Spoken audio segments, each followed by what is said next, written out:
Repeat करतो की त्या काळात काही घटनाक्रम जेनेवर ड्रायव्हर बदलण्याची प्रयत्न करण्यात आली होती, ही गोष्टी समोर आलेली आहे.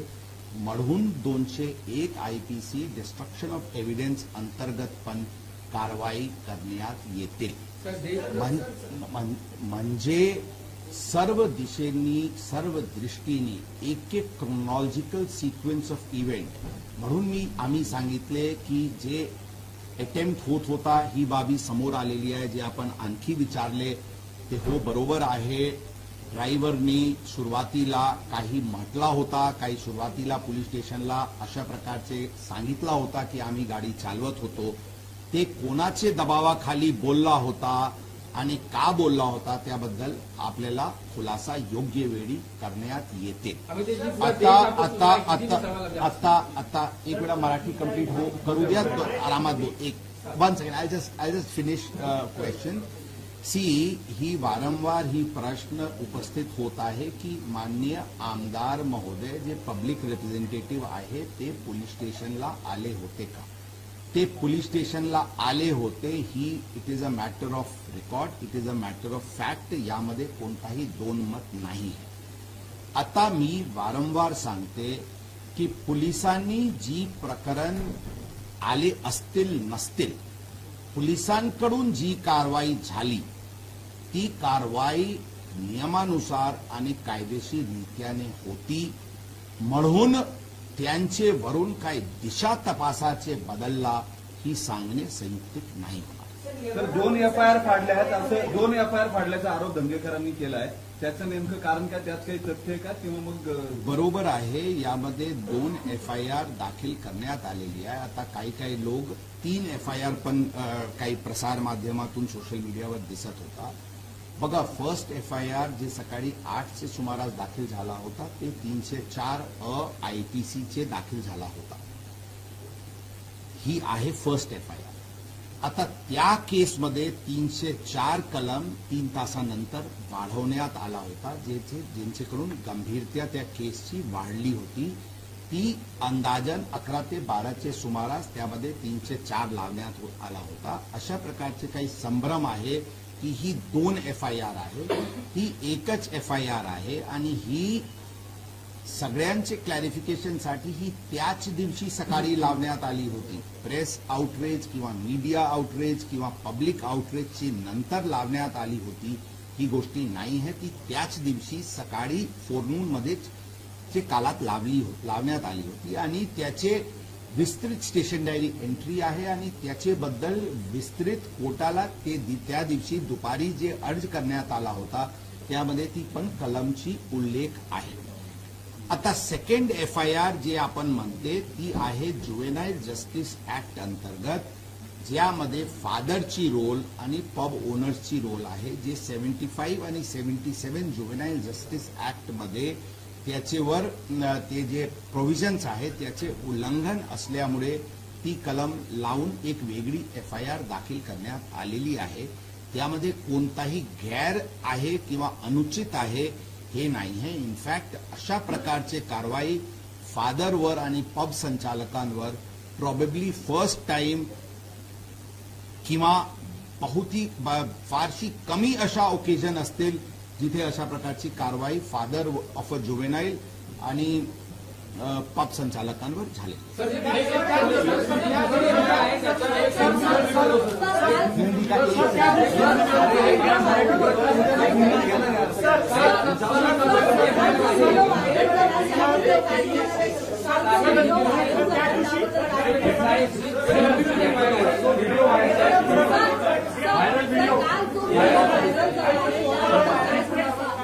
त्या जे सॉरी त्या दिवशी किती जणांचा ग्रुप होता, किती जण त्या पार्टीत गेले होते आणि किती जणांच्या सर ती जी इन्क्वायरी जी ऑर्डर केलेली होती येरोडा पोलिसांची त्याचं स्टेटस काय आहे? त्याचं काय झालं? त्या कर्मचारी अधिकारी 2 सापडलेत का? ते कर्मचारी पूर्ण झाले म्हणजे ती चौकशी पूर्ण झाली का? रिपोर्ट तुमच्याकडे आलाय का? सर दुसरी जी FIR आहे त्याच्यात जे ब्लॅक जे क्लब आहे त्याचे ओनर्स ते संजय चुगडिया आणि ते अतुल चुगडिया आहेत आणि त्यांना आरोपी का करण्यात नाही आलं, फक्त मॅनेजर आणि दुसऱ्यांना आरोपी का करण्यात आलं, त्याच्यामुळे एक प्रश्न आहे. चार आणखी ते बस फर्स्ट पहिले लेट मी कम्प्लीट. ओके, जे आपण व्हिडिओ व्हायरल बद्दलची गोष्टी सांगितलेल्या त्यामध्ये आम्ही एक्सप्लोर करत आहे की कोणते कलमांतर्गत गुन्हा दाखल करायचे, त्याबद्दल गुन्हा दाखल करण्याची प्रक्रिया सुरू करण्यात आलेली आहे. ते त्यामध्ये आवश्यक कारवाई करण्यात येईल. प्राथमिक तपास मग त्या प्रकरणाची प्राथमिक चौकशीमध्ये कोण व्यक्ती ही व्हिडिओ तयार केलेली आहे त्या निष्कर्षावर भौतिक पोहोचण्यात आलेली आहे. ही व्हिडिओ त्या आरोपी मुलांनी केले नव्हते अशा प्रकारचे प्राथमिकरित्याने दिसते. परंतु त्या गोष्टीवर जे अशा प्रकारचे संभ्रम पसरवण्याची जी प्रकार, डिस्कंटेंट पसरवण्याची जे प्रकार करण्यात आलेली आहे त्या अनुषंगाने कारवाई करण्यात येते. अरे पहिले 4 प्रश्न होत्यात यार, येरवड्याचा बाकी अजून,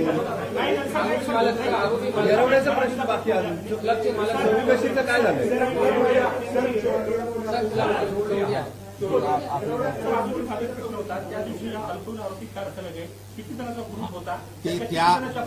त्या प्रकरणात त्या गाडीमध्ये टोटल 4 लोक होते अशा प्रकारचे तपासमध्ये दिसून येत आहे. एक गाडी चालवत होता, 2 आणखी मुले होते आणि एक ड्रायव्हर होता. अशा 4 व्यक्ती त्या गाडीमध्ये होते. पार्टी ज्यावेळी पबमध्ये झाली होती त्यामध्ये 7 ते 8 आणखी मुले आले होते अशा प्रकारचे दिसते. परंतु ते या प्रकरणात सध्या 304चे प्रकरणमध्ये ते विटनेसेस म्हणून आम्ही त्यांना आजचे डेटमध्ये गृहीत धरतो. ड्रायव्हर जे होता त्याचे स्टेटमेंट अत्यंत महत्वाचे आहे, त्याबद्दल आवश्यक ती कारवाई करण्यात येते. ते चौकशीचे मी सांगितले प्राथमिकरित्याने झालेली आहे. काही निष्काळजीपणा आणि काही दोष त्या येरवाडा पोलीस स्टेशनचे अधिकारीवर प्रथम दर्शनी दिसते, त्यावर योग्य कारवाई लवकरात लवकर करण्यात येते. तसं नाही आहे गोष्ट. आपण जर फर्स्ट डेचे प्रेयर पण रेकॉर्डवर आहे जे आपण आमचे बघितले, तर आमची प्रेयर हे आहे की जे तरतूद आहे to try as an adult, ते बघत ती to try as an adult आहे, not to remand him as an adult अशी प्रोव्हिजन कायद्यात नाही. ट्रायल ॲज एन एडल्ट म्हणजे 60 दिवस किंवा 90 दिवसचे आतमध्ये चार्जशीट दाखल करावा लागते. या केसमध्ये 90 दिवसची टाइम आहे. आता आम्ही लवकरात लवकर त्यामध्ये चार्जशीट दाखल करू.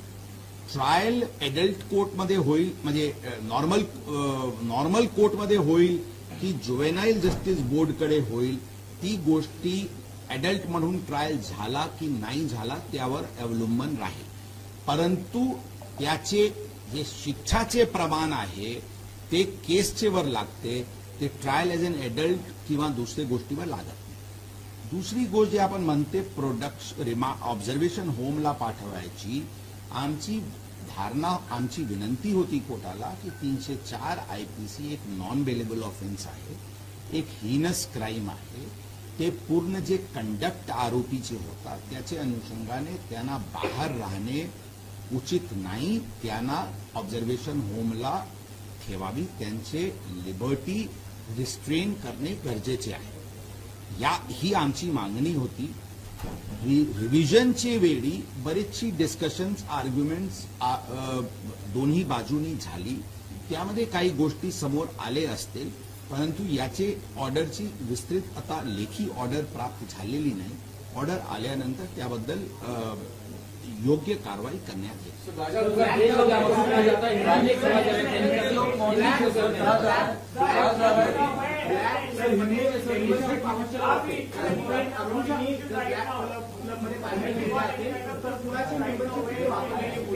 आणि ज्यांची मेंबरशिप वापरले त्यांना जर अल्पवयीन आरोपी आहे ते माहीत असेल तर त्यांच्यावर तुम्ही काय कारवाई करणार?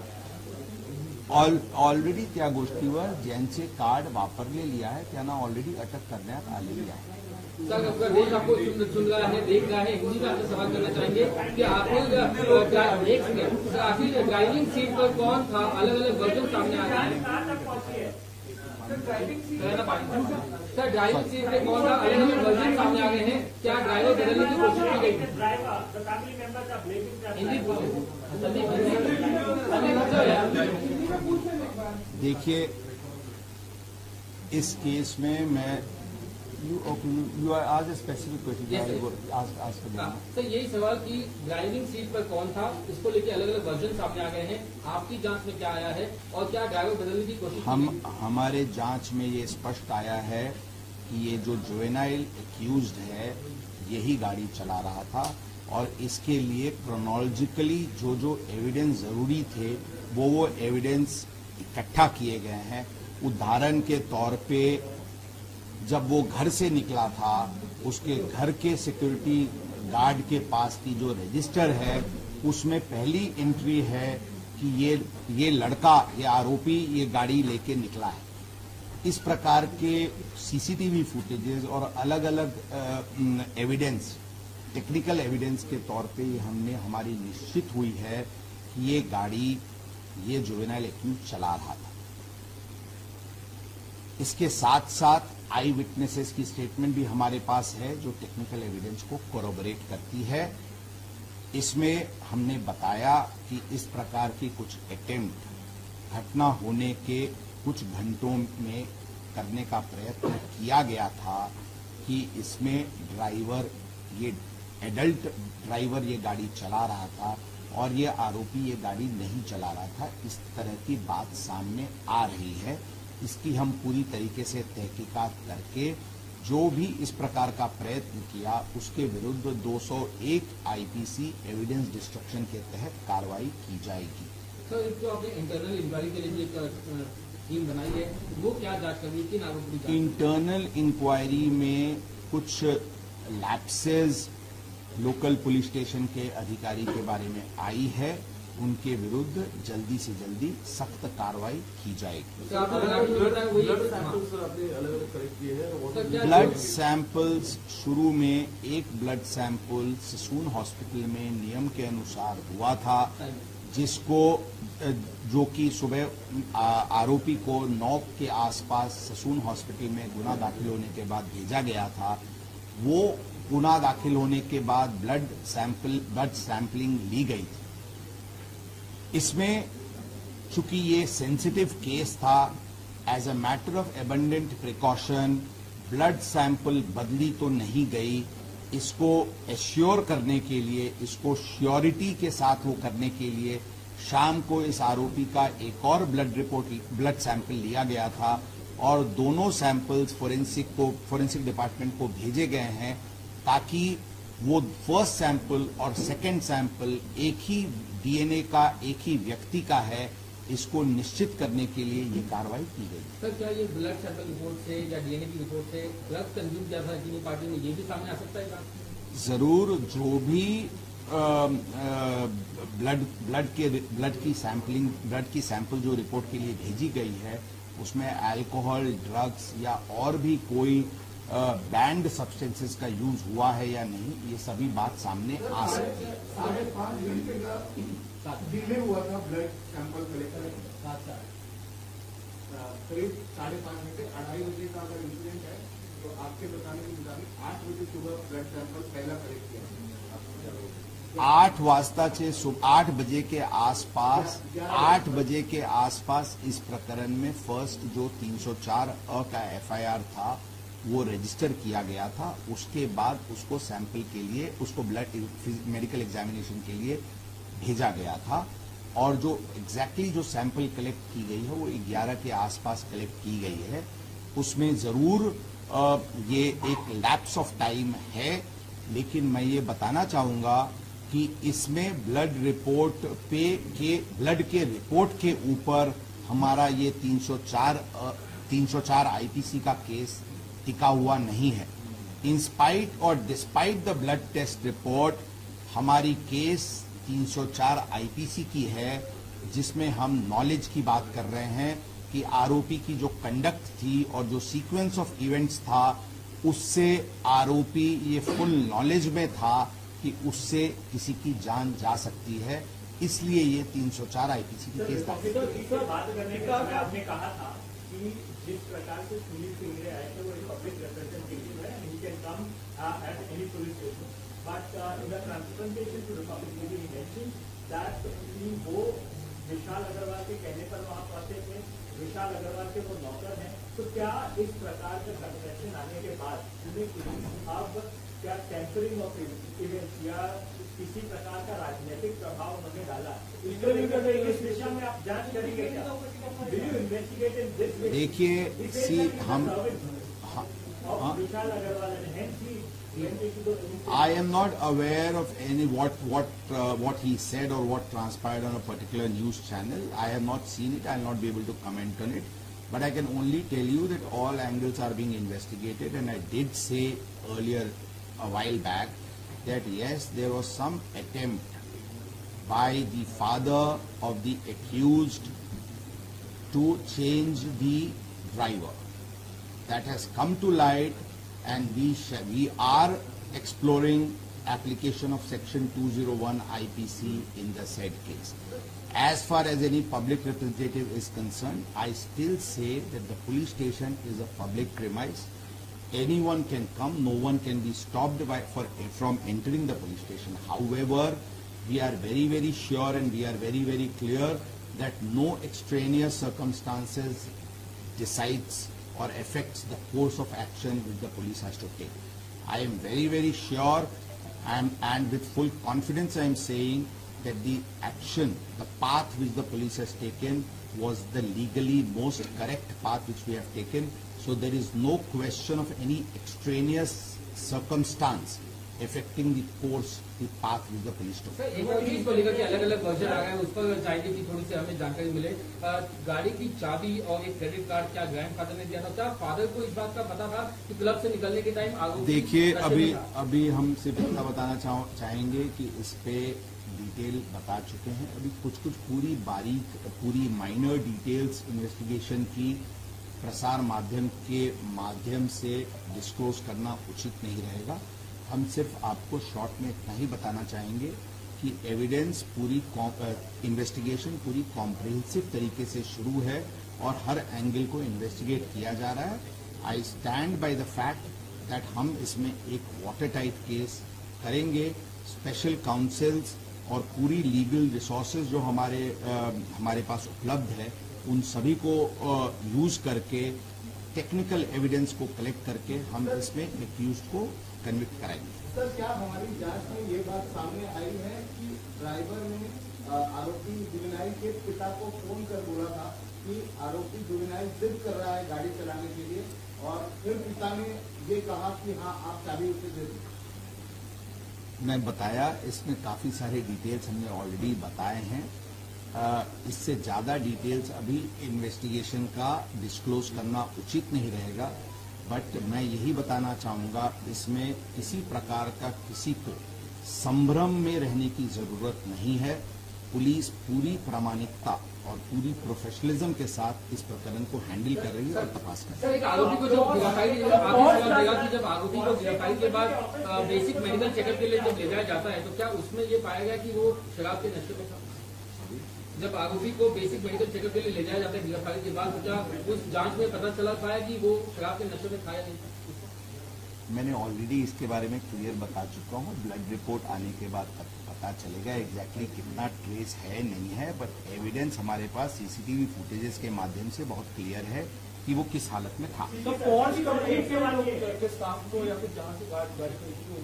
हमने बताया सभी एंगल से हम इस मैटर को इन्वेस्टिगेट कर रहे हैं और हम पूरी तरीके से इसको एक स्ट्रॉन्ग केस बनाएंगे। कंपनी के ऑफिस बेरर्स को समन करेंगे, कंज्यूमर को मैंने जस्ट बताया उसके बारे में, मैंने जस्ट टिप्पणी किया उसके बारे में। रवींद्र दंगेकर जे आमदार आहेत त्यांनी एक ट्विट केलेलं आहे, जो फोटो आहे त्याच्यामध्ये आपल्या मुढवा पोलीस स्टेशनचे काही पोलीस कर्मचारी किंवा वॉटर्स नावाच्या फर्ममध्ये पार्टी करताना किंवा काही एन्जॉयमेंट करताना दिसत याबद्दल मला मी बघितलेले नाही, कधीचे आहे काय आहे। जर काही अशी असतील तर नक्कीच कारवाई करू। आमची भूमिका स्पष्ट आहे, कोणताही इलिगॅलिटी आणि कोणताही न्यूसेन्स चालणार नाही, यासाठी आम्ही पूर्णपणे वचनबद्ध आहे, कटिबद्ध आहे आणि प्रयत्नशील आहे। सगळ्या पुढचे काळात आपण याची गोष्टीवर आणखी कडक कारवाई बघणार आहे. होमिसाइड अमाउंटिंग टू मर्डर या कलमाचे इन्ग्रेडियंट ही पूर्ण घटनामध्ये दिसून आल्यानंतर ही कलम वाढवण्यात आली होती. त्याच दिवशी आम्ही ज्युव्हेनाईल जस्टिस बोर्डकडे अर्ज करताना ही एक हिनस क्राईम आहे म्हणून त्यांना एडल्ट म्हणून ट्रीट करावी आणि जोपर्यंत हे एडल्ट म्हणून ट्रायल बद्दलची निर्णय होत नाही तोपर्यंत त्यांना रिमांड ऑब्झर्वेशन होमला पाठवण्यात यावी. खरा एडल्ट म्हणून ट्रायलचे एक प्रोसिजर असते आणि ते ट्रायलचे स्टेजवर त्याचे फायदा होतो म्हणून त्याचे एक प्रोसिजर आहे त्यामध्ये वेळ लागतात परंतु तोपर्यंत त्यांना ऑब्झर्वेशन होमला पाठवण्यात यावी अशी आमची आग्रह होती. ते दोन्ही ऍप्लिकेशन आमचे त्या दिवशी डिसअलाउ झाले होते आणि म्हणून आम्ही त्याच दिवशी निर्णय झाली होती की या केसमध्ये आम्ही हायर कोर्टला अपील करू. त्याच काळात आम्ही वडिलांवर आणि पब्सचे लोकांवर ज्युव्हेनाईल जस्टिस ऍक्ट अंतर्गत गुन्हा होत असल्यामुळे त्याच्यावर गुन्हा दाखल करण्यात आली होती. 304चे केसमध्ये आम्ही अपील केले होते. त्या अपीलमध्ये आम्हाला परत ज्युव्हेनाईल जस्टिस बोर्डकडे आपण जावी जेणेकरून आम्ही परत ज्युव्हेनाईल जस्टिस बोर्डकडे गेले आणि ज्युव्हेनाईल जस्टिस बोर्डनी आमची ऍप्लिकेशन अलाउ करून त्यांना ऑब्झर्वेशन होमला 14 दिवसासाठी 5 जूनपर्यंत पाठवलेली आहे. आणि एडल्ट म्हणूनचे जे ट्रायल व्हावी ट्रायलचे स्टेजवर एडल्ट म्हणून ट्रायल व्हावी याच्यासाठी एक प्रोसिजर इनिशिएट करण्याची कारवाई ज्युव्हेनाईल जस्टिस बोर्डकडून झालेली आहे. ते प्रकरण ज्युव्हेनाईल जस्टिस बोर्डकडे चालू आहे. त्याच काळात जे ज्युव्हेनाईल जस्टिस ऍक्ट अंतर्गत गुन्हा दाखल करण्यात आला होता त्यामध्ये सर्व आरोपी इन्क्लुडिंग जे फादर आहे ज्युव्हेनाईल अक्यूजचे त्यांना सगळ्यांना अटक करण्यात आली होती. त्यांना काही आरोपीला 4 दिवस काही आरोपीला 3 दिवस पीसीआर भेटली होती. आज त्याचे पीसीआर संपत आहे. आम्ही दोन्ही केस अत्यंत बारकाईने अत्यंत संवेदनशीलताने तपासत आहे आणि एक चांगली केस स्ट्रॉंग केस जे आरोपी विरुद्ध जे गाडीचे ऍक्सिडेंट जे 304 कल्पेबल होमिसाइड अमाउंटिंग टू मर्डरची केस आहे त्यामध्ये वॉटरटाईट केस तयार करण्याची दृष्टिकोनातून त्याचे विषयी आवश्यक एव्हिडन्स आणि ते एव्हिडन्स टेक्निकल एव्हिडन्स आणि त्या प्रकरणात कोणी एव्हिडन्स नाश करायची प्रयत्न केला का हे सर्व गोष्टीवर ते एसीपी दर्जाचे अधिकारी त्या प्रकरणाची तपास करत आहेत. जे ज्युव्हेनाईल जस्टिस ऍक्टची जे गुन्हा दाखल झालेली आहे त्याचे बद्दल एक वॉटरटाईट केस तयार करणे ज्यामध्ये 75 आणि 77चे जी काही इन्ग्रेडियंट आहे लहान मुलाला दारू देणे किंवा एका पेरेंटनी ते गाडी ज्युव्हेनाईलला प्रोव्हाइड करणे त्यांच्याकडून असे कृत्य घडतील अशा प्रकारचे त्यांच्याकडून दिरंगाई होणे या सर्व गोष्टीवर क्राईम ब्रांच करून स्ट्रॉंग तपास सुरू आहे. या दोन्ही प्रकरणांची तपास करून लवकरात लवकर विक्टिमला जस्टिस मिळेल आणि आरोपीला सजा मिळेल याच्यासाठी आम्ही प्रयत्नशील आहे. यामध्ये स्पेशल काउन्सिल्स दोन्ही केसमध्ये स्पेशल काउन्सिल्सची नियुक्ती विषयीची प्रक्रिया सुरू करण्यात आलेली आहे जेणेवरून आमचे बाजू कोर्टात ठामपणे आणि स्ट्रॉंगली मांडण्यात येईल त्यासाठी पण आमच्याकडून उपाययोजना सुरू आहे. मध्ये मध्ये पोलिसांनी किंवा काही लोकांकडून दिरंगाई झाली किंवा काही मॅनेज झाले या विषयावर तक्रार येत आहे. या विषयावर आम्ही स्पष्टपणे सांगू की नंबर 1 जे या अशा प्रकारचे घटनामध्ये जे काही कायदेशीर मार्ग शक्य होता जे सर्वात स्ट्रिंजेंट मार्ग जे शक्य होता त्या मार्गावर पोलीस सुरुवातीपासून चालत आहे. सुरुवातीपासून म्हणजे ज्यावेळी 304 आयपीसीचे कलम लागला त्यापासून पोलीस पूर्णपणे सक्तीचे मार्गावर चालत आहे. म्हणून काही दबाव आला किंवा काही दिरंगाई झाली असे म्हणणे शक्य नाही म्हणणे उचित नाही. परंतु जे सुरुवातीचे काळात 304 का स्थानिक पातळीवर लावण्यात नाही आला किंवा या सर्व गोष्टीबद्दल ऑलरेडी किंवा आरोपीला काही सुविधा पुरवण्यात आली या विषयावर पूर्णपणे चौकशी सुरू आहे.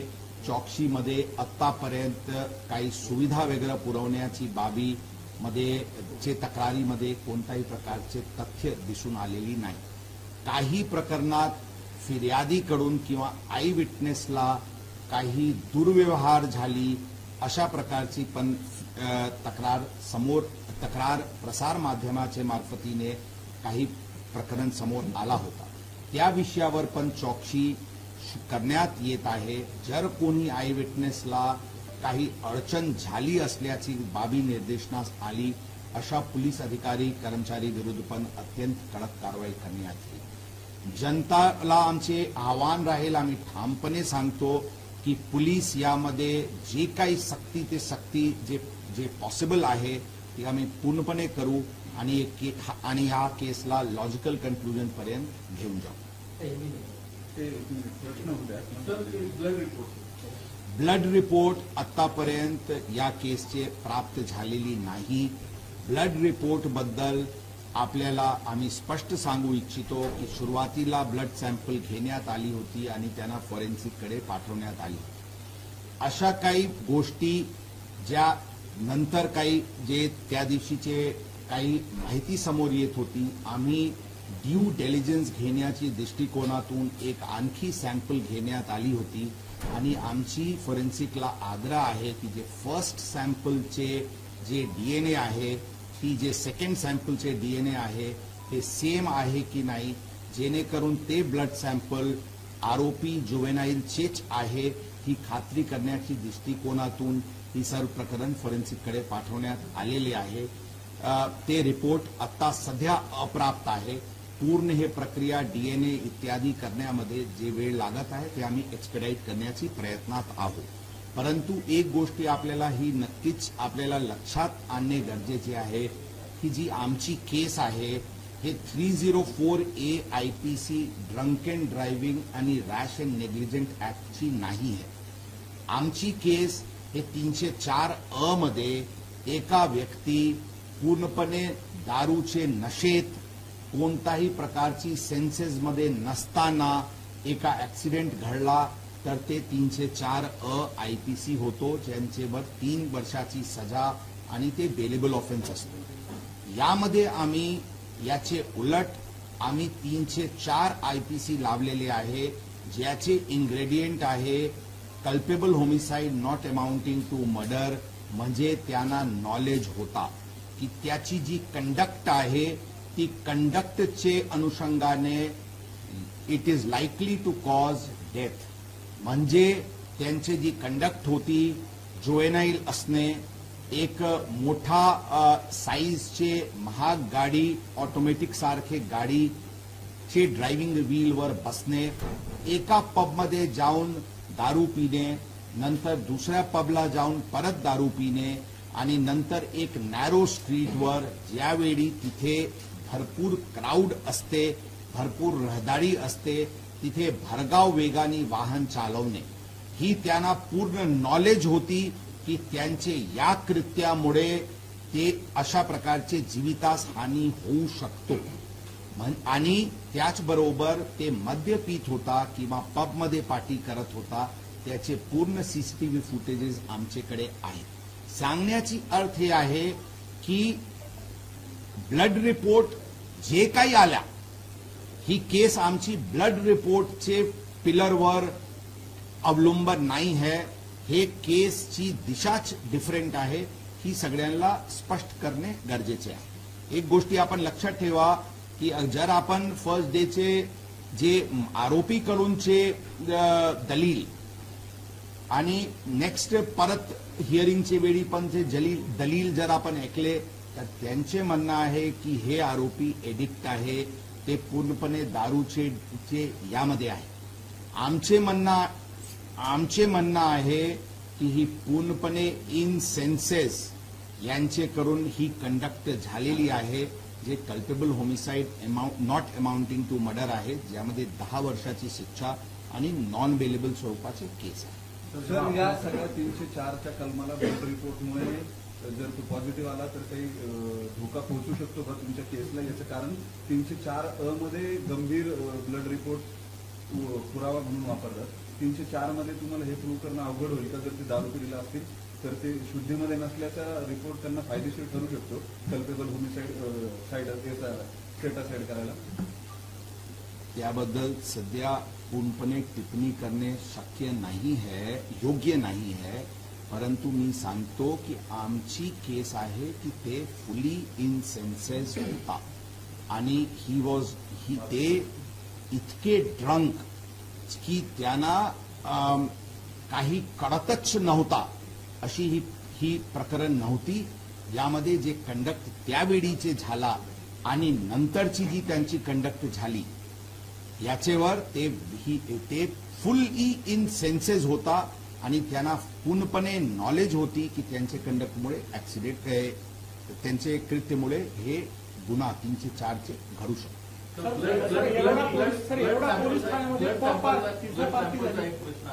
तुम्ही म्हटलं की 2 ब्लड सॅम्पल घेतले, 2 वेगवेगळ्या वेळी. पहिला ब्लड सॅम्पल त्याचाच घेतलाय की नाही घेतलाय याच्यावर शंका होती. फर्स्ट ब्लड सॅम्पल झाली होती. फर्स्ट ब्लड सॅम्पलमध्ये अल्कोहोलचे कंटेंट वगैरेबद्दल विचारणा करण्यात आली. अशा प्रकारचे प्रकरणामध्ये पूर्ण कॉशनचे दृष्टिकोनातून एक आणखी ब्लड सॅम्पल घेणे गरजेचे आहे असा आम्हाला वाटला, जेणेकरून पुढचे काळात जरी काही शंका असतील की ते ब्लड सॅम्पल्स मॅनिप्युलेट करण्यात आलेली आहे तर त्याबद्दल आम्हाला नक्की निर्णयावर पोहोचता येईल. म्हणून as a matter of abundant precaution he sample घेण्यात आली. 2 काढण्यात आले या प्रकरणामध्ये. पार्टी झाली असा सातत्याने आरोप केला जातोय. त्याची सीसीटीव्ही फुटेज अजून का तुम्ही साईड करत नाही? नेमकं पिझ्झा पार्टी झाली की नाही झाली हे अजून तुम्ही सांगत नाही. या झाली नसेल तर पोलीस ठाण्यात सीसीटीव्ही फुटेज आहे. आम्ही स्पष्टपणे सांगितले, आम्ही या गोष्टीवर स्पष्टपणे आता सांगितलेले आहे की अशा कोणताही आरोपमध्ये आतापर्यंतची चौकशीत काही गोष्टी आढळून आलेली नाही. परंतु ही गोष्टी आम्ही सांगितलेली आहे की सुरुवातीला काही घटनाक्रम जे व्हायला पाहिजे होता ती झालेली नाही रात्रीचे काळात, त्याबद्दल ऑलरेडी निष्कर्षवर पोहोचले. एरोडा पोलिसांच्या भूमिकेविषयी प्रश्नचिन्ह निर्माण केले जात आहे सर. तर एरोडा पोलीस स्टेशनमध्ये सीसीटीव्ही आपण जाहीर का करत नाही?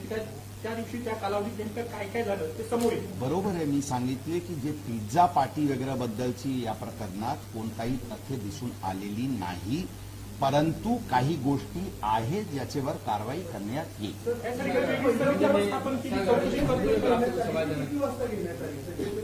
आणि दुसरी सॅम्पल पण किती वाजता घेण्यात आले? किती वाजता घेण्यात आले? 2 ब्लड सॅम्पल्समध्ये अंतर आहे.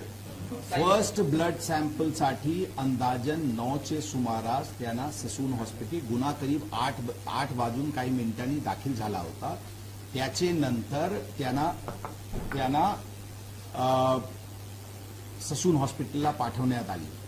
11चे सुमारास त्यांची फर्स्ट ब्लड सॅम्पल झाली होती ससून हॉस्पिटलला. सेकंड ब्लड सॅम्पल दुसरा एक हॉस्पिटलला घेण्यात आली होती, ती संध्याकाळीचे काळात घेण्यात आली होती. त्यामध्ये बेसिकली डीएनए सॅम्पलिंगचे विषयासाठी घेण्यात आली होती. संध्याकाळी किती वाजता? संध्याकाळी किती वाजता? 7 ते 8 वाजेच्या सुमारास. हॉस्पिटल गाडीमध्ये त्याला पिझ्झा खायला देण्यात आला माहिती आहे. या बाबतीमध्ये चौकशी होणार. आम्ही पूर्ण एक जे घरातून जे व्यक्ती बाहेर पडला त्यापासूनचे ऍक्सिडेंट पर्यंत तपासाची दृष्टिकोनासाठी आणि त्याचे नंतर काही काळात जे त्यांना त्यांचे पोलीस स्टेशनचे कडे घेऊन जाताना ती कंडक्ट ते पण गुन्ह्यासाठी आणि नंतरची जी आरोप झाली होती तपास यंत्रणेवर त्याच्यासाठी एक सीसीटीव्ही आणि एक ठिकाणाचे रजिस्टर किंवा जे काही डॉक्युमेंट्स आहे ते जप्त करण्यात येत आलेले आहे. फॉर एक्झाम्पल, ते ज्यावेळी घरातून बाहेर पडला त्यावेळी त्यांचे घराते सिक्युरिटी गार्डचे रजिस्टरमध्ये नमूद आहे की ही गाडी ते मुला घेऊन बाहेर पडलेले आहे. अशा प्रकारचे एक एक घटनाक्रम चे तपास पोलीस यंत्रणा करत आहे, जेणेकरून एव्हिडन्स स्ट्रॉंग राहील की ही गाडी हीच मुला चालवत होता.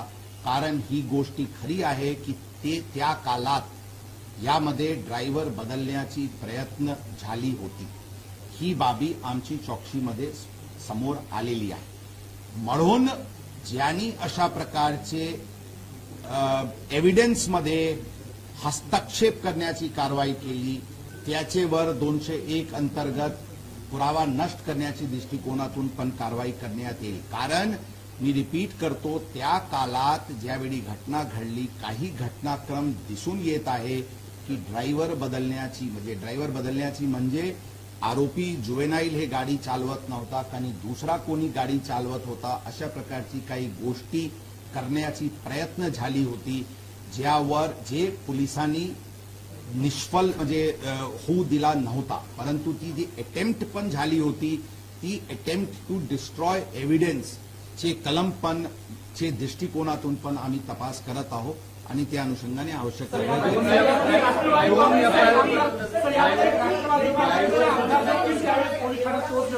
राष्ट्रवादी काँग्रेसचे आमदार देखील यावेळी पोलीस ठाण्यात पोहोचले होते.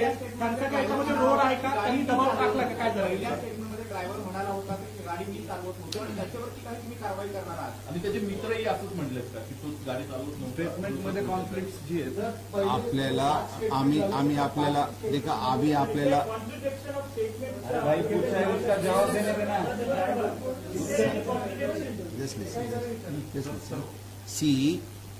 आम्ही सांगितले की यामध्ये आता सगळी गोष्टी आता सांगणे उचित नाही होणार, परंतु मी आपल्याला सांगितलेले आहे, मी रिपीट करतो की त्या काळात काही घटनाक्रम जेनेवर ड्रायव्हर बदलण्याची प्रयत्न करण्यात आली होती, ही गोष्टी समोर आलेली आहे. म्हणून 201 IPC डिस्ट्रक्शन ऑफ एव्हिडन्स अंतर्गत पण कारवाई करण्यात येते. म्हणजे सर्व दिशेंनी सर्व दृष्टीने एक एक क्रोनॉलॉजिकल सिक्वेन्स ऑफ इव्हेंट.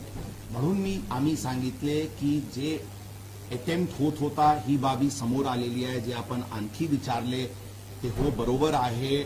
ड्रायव्हरनी सुरुवातीला काही म्हटला होता, काही सुरुवातीला पोलीस स्टेशनला अशा प्रकारचे सांगितला होता की आम्ही गाडी चालवत होतो. ते कोणाचे दबावाखाली बोलला होता आणि का बोलला होता त्याबद्दल आपल्याला खुलासा योग्य वेळी करण्यात येते. आता एक वेळा मराठी कंप्लीट करू द्या, आरामात एक 1 second. I just finish question.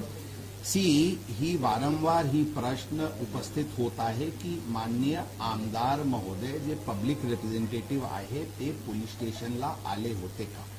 ते पोलीस स्टेशनला आले होते. It is a matter of record, it is a matter of fact. यामध्ये कोणताही दोन मत नाही. आता मी वारंवार सांगते की पोलिसांनी जी प्रकरण आले असतील नसतील, पोलिसांकडून जी कारवाई झाली ती कारवाई नियमानुसार आणि कायदेशीर रीत्याने होती. म्हणून त्यांचे वरून काही दिशा तपासाचे बदलला ही सांगणे संयुक्तिक नाही होणार. तर 2 FIR फाडल्यात असं 2 FIR फाडल्याचा आरोप दंगेकरांनी केलाय. त्याचं नेमकं कारण काय? त्यात काही तथ्य आहे का किंवा मग? बरोबर आहे. यामध्ये 2 FIR दाखल करण्यात आलेली आहे. आता काही लोक 3 FIR पण काही प्रसार माध्यमातून सोशल मीडियावर दिसत होता. बघा, फर्स्ट FIR जे सकाळी 8चे सुमारास दाखल झाला होता ते 304 IPC चे दाखल झाला होता. ही आहे फर्स्ट FIR. आता त्या केसमध्ये 304 कलम 3 तासानंतर वाढवण्यात आला होता, ज्यांच्याकडून गंभीरता त्या केसची वाढली होती. ती अंदाजन 11 ते 12चे सुमारास त्यामध्ये 304 लावण्यात आला होता. अशा प्रकारचे काही संभ्रम आहे की ही 2 FIR आहे, ही एकच FIR आहे आणि ही सगळ्यांचे क्लॅरिफिकेशनसाठी ही त्याच दिवशी सकाळी लावण्यात आली होती. प्रेस आउटरेज किंवा मीडिया आउटरेज किंवा पब्लिक आउटरेजची नंतर लावण्यात आली होती ही गोष्टी नाही आहे. ती त्याच दिवशी सकाळी फोरनूनमध्येच जे कालात लावण्यात आली होती आणि त्याचे विस्तृत स्टेशन डायरी एंट्री आहे आणि त्याचे बद्दल विस्तृत कोर्टाला त्या दिवशी दुपारी जे अर्ज करण्यात आला होता त्यामध्ये ती पण कलमची उल्लेख आहे. आता सेकंड FIR जे आपण म्हणते ती आहे जुवेनाईल जस्टिस ऍक्ट अंतर्गत, ज्यामध्ये फादरची रोल आणि पब ओनर्सची रोल आहे, जे 75 आणि 77 जुवेनाईल जस्टिस ऍक्ट मध्ये त्याचेवर ते जे प्रोव्हिजन्स आहेत त्याचे उल्लंघन असल्यामुळे ती कलम लावून एक वेगळी FIR दाखल करण्यात आलेली आहे. त्यामध्ये कोणताही गैर आहे किंवा अनुचित आहे हे नाही आहे. इनफॅक्ट अशा प्रकारचे कारवाई फादरवर आणि पब संचालकांवर प्रॉबेबली फर्स्ट टाइम किंवा फारशी कमी अशा ओकेजन असतील जिथे अशा प्रकारची कारवाई फादर ऑफ अ जुवेनाईल आणि पब संचालकांवर झाली.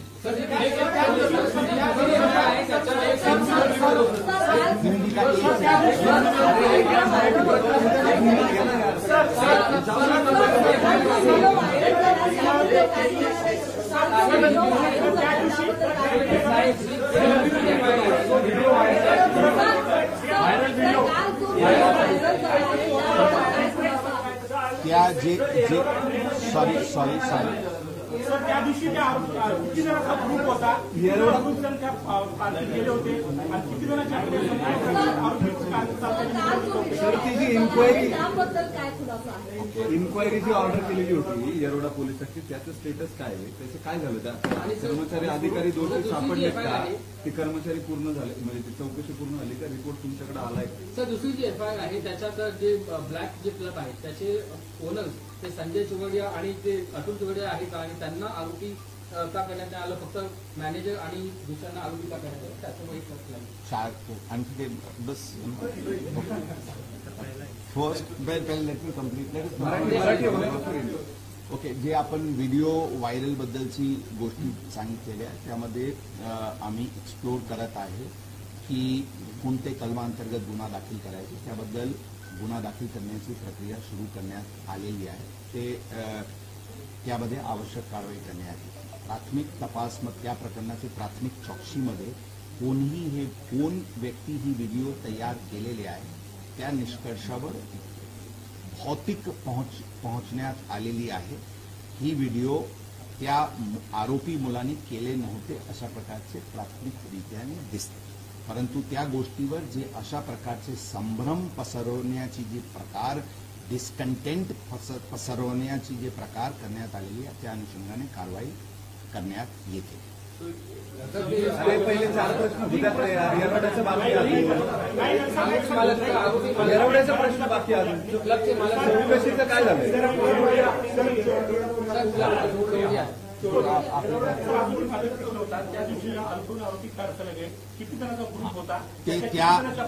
त्या प्रकरणात त्या गाडीमध्ये टोटल 4 लोक होते अशा प्रकारचे तपासमध्ये दिसून येत आहे. एक गाडी चालवत होता, 2 आणखी मुले होते आणि एक ड्रायव्हर होता. अशा 4 व्यक्ती त्या गाडीमध्ये होते.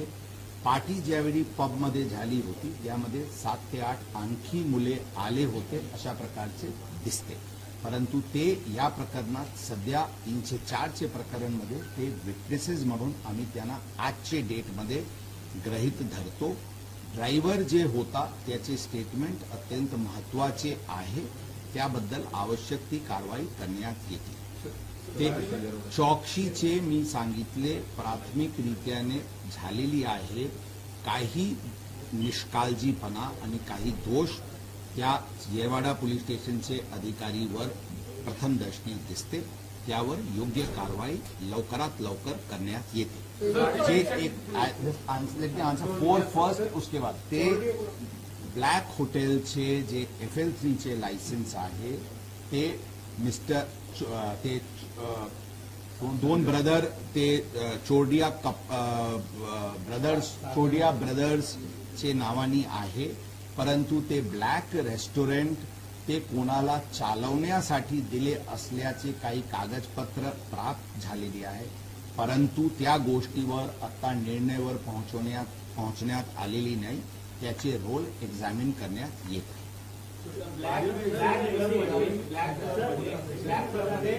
हिंदी चलेगा ड्रायव्हर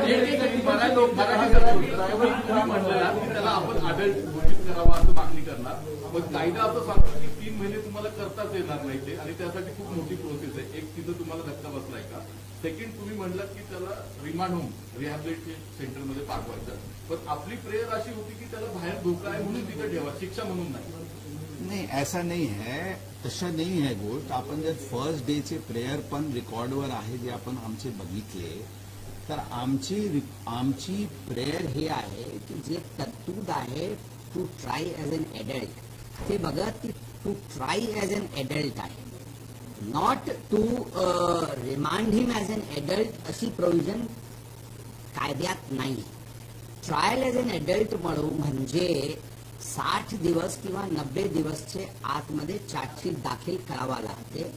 या केसमध्ये 90 दिवसची टाइम आहे. आता आम्ही लवकरात लवकर त्यामध्ये चार्जशीट दाखल करू. ट्रायल एडल्ट कोर्टमध्ये होईल, म्हणजे नॉर्मल कोर्टमध्ये होईल की ज्युवेनाईल जस्टिस बोर्डकडे होईल, ती गोष्टी एडल्ट म्हणून ट्रायल झाला की नाही झाला त्यावर अवलंबून राहील. परंतु त्याचे जे शिक्षाचे प्रमाण आहे ते केसचे वर लागते, ते ट्रायल ॲज एन एडल्ट किंवा दुसऱ्या गोष्टीवर लागत नाही. दुसरी गोष्ट जी आपण म्हणते प्रोडक्शन ऑब्झर्वेशन होमला पाठवायची, आमची धारणा, आमची विनंती होती कोर्टाला की 304 IPC एक नॉन बेलेबल ऑफेन्स आहे, एक हिनस क्राईम आहे.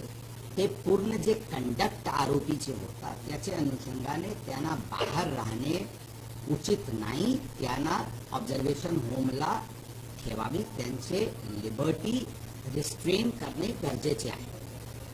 ही आमची मागणी होती. रिव्हिजनचे वेळी बरेचशी डिस्कशन्स, आर्ग्युमेंट्स दोन्ही बाजूनी झाली. त्यामध्ये काही गोष्टी समोर आले असतील, परंतु याचे ऑर्डरची विस्तृत आता लेखी ऑर्डर प्राप्त झालेली नाही. ऑर्डर आल्यानंतर त्याबद्दल योग्य कारवाई करण्यात येईल.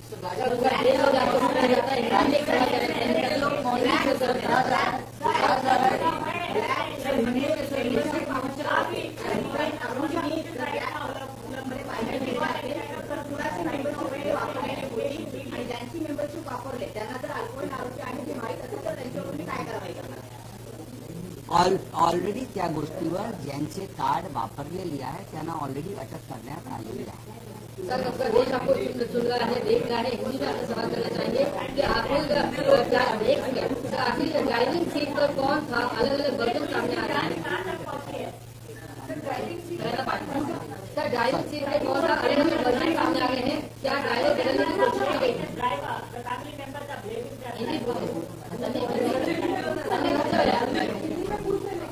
देखिए, इस केस में मैं आज स्पेसिफिक क्वेश्चन सर, यही सवाल कि ड्राइविंग सीट पर कौन था, इसको लेकर अलग अलग वर्जन सामने आ गए हैं. आपकी जांच में क्या आया है और क्या ड्राइवर बदलने की कोशिश हमारे जांच में ये स्पष्ट आया है कि ये जो जुवेनाइल एक्यूज्ड है यही गाड़ी चला रहा था, और इसके लिए क्रोनोलॉजिकली जो एविडेंस जरूरी थे वो एविडेंस इकट्ठा किए गए हैं. उदाहरण के तौर पे जब वो घर से निकला था, उसके घर के सिक्योरिटी गार्ड के पास की जो रजिस्टर है उसमें पहली एंट्री है कि ये लड़का, ये आरोपी ये गाड़ी लेके निकला है. इस प्रकार के सीसीटीवी फुटेजेस और अलग अलग एविडेंस, टेक्निकल एविडेंस के तौर पे हमने हमारी निश्चित हुई है कि ये गाड़ी ये जुवेनाइल एक्यूज चला रहा था. इसके साथ साथ आई विटनेसेस की स्टेटमेंट भी हमारे पास है जो टेक्निकल एविडेंस को कोरोबरेट करती है. इसमें हमने बताया कि इस प्रकार की कुछ अटेम्प्ट घटना होने के कुछ घंटों में करने का प्रयत्न किया गया था कि इसमें ड्राइवर, ये एडल्ट ड्राइवर ये गाड़ी चला रहा था और ये आरोपी ये गाड़ी नहीं चला रहा था. इस तरह की बात सामने आ रही है. इसकी हम पूरी तरीके से तहकीकात करके जो भी इस प्रकार का प्रयत्न किया उसके विरुद्ध 201 IPC एविडेंस डिस्ट्रक्शन के तहत कार्रवाई की जाएगी. सर जो आपने इंटरनल इंक्वायरी के लिए जो एक टीम बनाई है वो क्या जांच कर रही है, किन आरोपों की जांच? इंटरनल इंक्वायरी में कुछ लैप्सेस लोकल पुलिस स्टेशन के अधिकारी के बारे में आई है, उनके विरुद्ध जल्दी से जल्दी सख्त कार्रवाई की जाएगी। क्या आपको लगा कि लगता है कोई ब्लड सैंपल्स शुरू में एक ब्लड सैंपल ससून हॉस्पिटल में नियम के अनुसार हुआ था, जिसको जो कि सुबह आरोपी को 9 के आसपास ससून हॉस्पिटल में गुना दाखिल होने के बाद भेजा गया था। वो गुना दाखिल होने के बाद ब्लड सैंपलिंग ली गई थी। इसमें चूंकि ये सेंसिटिव केस था, as a matter of abundant precaution blood sample बदली तो नहीं गई। इसको एश्योर करने के लिए, इसको श्योरिटी के साथ वो करने के लिए शाम को इस आरोपी का एक और ब्लड सैंपल लिया गया था और दोनों सैंपल्स फोरेंसिक डिपार्टमेंट को भेजे गए हैं, ताकि वो फर्स्ट सैंपल और सेकंड सैंपल एक ही डीएनए का, एक ही व्यक्ति का है, इसको निश्चित करने के लिए ये कार्रवाई की गई। सर क्या ये ब्लड सैंपल रिपोर्ट से या डीएनए की रिपोर्ट से ड्रग्स कंज्यूम किया था किसी पार्टी को, ये भी सामने आ सकता है? जरूर, जो भी ब्लड की सैंपल जो रिपोर्ट के लिए भेजी गई है, उसमें अल्कोहल, ड्रग्स या और भी कोई बैंड सब्सटेंसेस का यूज हुआ है या नहीं, ये सभी बात सामने आ सकती है। 5.5 घंटे का डिले हुआ था ब्लड सैंपल कलेक्शन में, करीब 5.5 घंटे, 2.5 बजे का अगर इंसिडेंट है तो आपके बताने के मुताबिक 8 बजे सुबह ब्लड सैंपल पहला कलेक्ट किया। 8 बजे के आसपास इस प्रकरण में फर्स्ट जो 304 का एफआईआर था वो रजिस्टर किया गया था। उसके बाद उसको सैंपल के लिए, उसको ब्लड मेडिकल एग्जामिनेशन के लिए भेजा गया था और जो एग्जैक्टली जो सैंपल कलेक्ट की गई है वो 11 के आसपास कलेक्ट की गई है। उसमें जरूर ये एक लैप्स ऑफ टाइम है, लेकिन मैं ये बताना चाहूंगा कि इसमें ब्लड के रिपोर्ट के ऊपर हमारा ये 304 आईपीसी का केस टिका हुआ नहीं है। इन स्पाइट और despite the blood test report हमारी केस 304 आईपीसी की है, जिसमें हम नॉलेज की बात कर रहे हैं कि आरोपी की जो कंडक्ट थी और जो सीक्वेंस ऑफ इवेंट्स था, उससे आरोपी ये फुल नॉलेज में था कि उससे किसी की जान जा सकती है, इसलिए ये 304 आईपीसी की केस बात करने के बाद आपने कहा था कि जिस प्रकार से सुनील सिंगरे आए थे वो पब्लिक रिप्रेजेंटेटिव है, you can come at any police station, but in the transplantation to the public body mention that वो विशाल अग्रवाल के कहने पर वहां पहुंचे थे। विशाल अग्रवाल के वो नौकर हैं, तो क्या इस प्रकार का कंसेप्शन आने के बाद अब क्या टेम्परिंग ऑफ एविडेंस या किसी प्रकार का राजनीतिक प्रभाव होने डाला? इन्वेस्टिगेशन में आप जांच करेंगे क्या? देखिए, हम विशाल अग्रवाल हैं कि I am not aware of any what he said or what transpired on a particular news channel. I have not seen it. I will not be able to comment on it. But I can only tell you that all angles are being investigated, and I did say earlier a while back that yes, there was some attempt by the father of the accused to change the driver. That has come to light, and we are exploring application of section 201 IPC in the said case. As far as any public representative is concerned, I still say that the police station is a public premise. Anyone can come, no one can be stopped from entering the police station. However, we are very, very sure and we are very, very clear that no extraneous circumstances decides or affects the course of action which the police has to take. I am very, very sure and with full confidence I am saying that the action, the path which the police has taken was the legally most correct. अभी हम सिर्फ इतना बताना चाहेंगे कि इस पे detail बता चुके हैं। अभी कुछ पूरी बारीक, पूरी माइनर डिटेल्स इन्वेस्टिगेशन की प्रसार माध्यम के माध्यम से डिस्क्लोज करना उचित नहीं रहेगा।